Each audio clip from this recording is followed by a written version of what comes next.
26 दिसंबर 2004 एक ऐसा दिन जिस दिन लाखों लोगों ने अपनी जान गंवाई, हजारों लोग बेघर हो गए, रास्ते, पोर्ट्स, मार्केट्स, बिल्डिंग्स सब तहस नहस हो गए। इस दिन को भूगोल के इतिहास में सदा याद रखा जाएगा।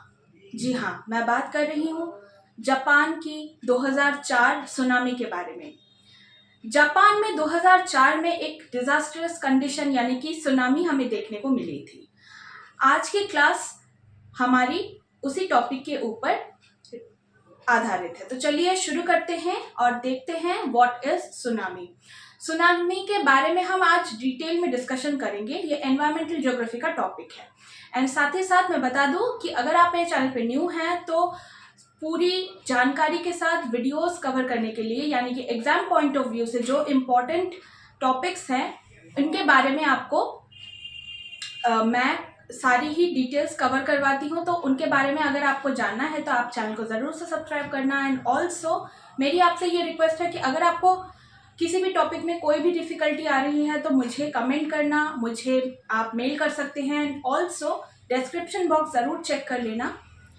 प्लेलिस्ट को जाके आप एक बार थॉरोली देख लीजिएगा कि आपकी जो रिक्वायरमेंट है वो वीडियो अगर आपको दिख रही है तो वेल एंड गुड, अगर नहीं है तो आप मुझे बता सकते हैं। यूनिट वाइज वहां पर मैंने वीडियोस सारी कवर करवा रखी है। तो चलिए शुरू करते हैं और देखते हैं व्हाट इज सुनामी। सुनामी एक बहुत ही डिजास्टरस कंडीशन है जो कि ओशन वेव से रिलेटेड है। 2004 में बेसिकली हुआ क्या था, आज का जो वीडियो है दैट इज इसका जो कॉन्टेक्स्ट है वो 2004 सुनामी के ऊपर ही बेस्ड है, यानी कि उसी जो पर्टिकुलर डे है उसके बारे में हम आज बात कर रहे हैं। वैसे सुनामी बहुत सारी ऑलरेडी हमने देखा है हिस्ट्री में, लेकिन आज हम 2004 की सुनामी के बारे में ही पर्टिकुलरली बात करेंगे। करीब 2,30,000 लोगों ने अपनी जान गंवा दी। एंड ऑल्सो जैसे कि मैंने कहा कि हजारों लोगों ने अपना घर खोया। और ये सुनामी स्पेसिफिकली क्या है, अगर ये जानने की हम कोशिश करें तो ये एक वेव है जो कि बहुत डिजास्टरस है, जो कि कोस्ट में हिट करने के कारण बहुत सारी हमें डिजास्टरस कंडीशंस देखने को मिलती है। जैसे कि हमें पता है कि कन्वर्जेंट प्लेट बाउंड्री में दो प्लेट्स एक दूसरे से टकराती हैं। अब Indo Australian plate Eurasian plate से टकराने के कारण करीब मैग्नीट्यूड 9.0 तक उस टाइम पर 2004 की जो सुनामी है उस टाइम पर मैग्नीट्यूड पहुंच गई अर्थक्वेक की। एंड अंडर वाटर यानी कि अंडर सी अर्थक्वेक हमें देखने को मिला था। एंड इसी वजह से जो वेव्स हैं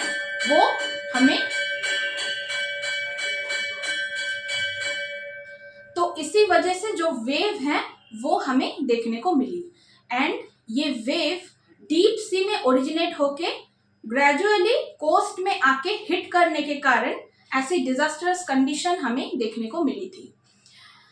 तो आई होप कि आपको समझ में आ गया है कि अंडर सी कोलिजन के कारण यानी कि प्लेट्स के कोलिजन के कारण ही सुनामी की जनरेशन हमें देखने को मिलती है।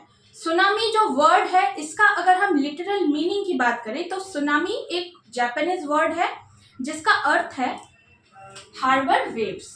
तो हार्बर वेव्स को ही हम सुनामी के नाम से जानते हैं। और जापान में ये काफी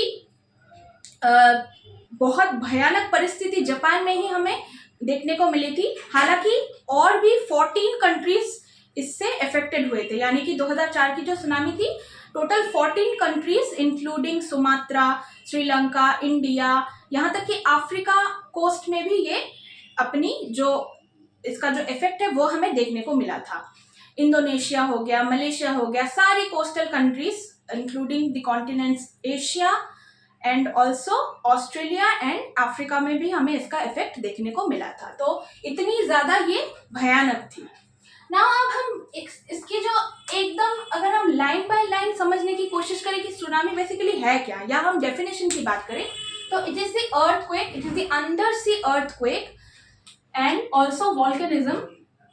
जो परिस्थिति सृष्टि होती है उसके कारण cause sea floor to make results sudden displacement, ये काफी इंपॉर्टेंट है, sudden displacement of ocean water, अचानक से सी की वाटर या ओशन की वाटर लेवल हाई हो जाती है। एंड डीप सी ओशन में हमें सुनामी का उतना ज्यादा प्रभाव नहीं देखने को मिलता है।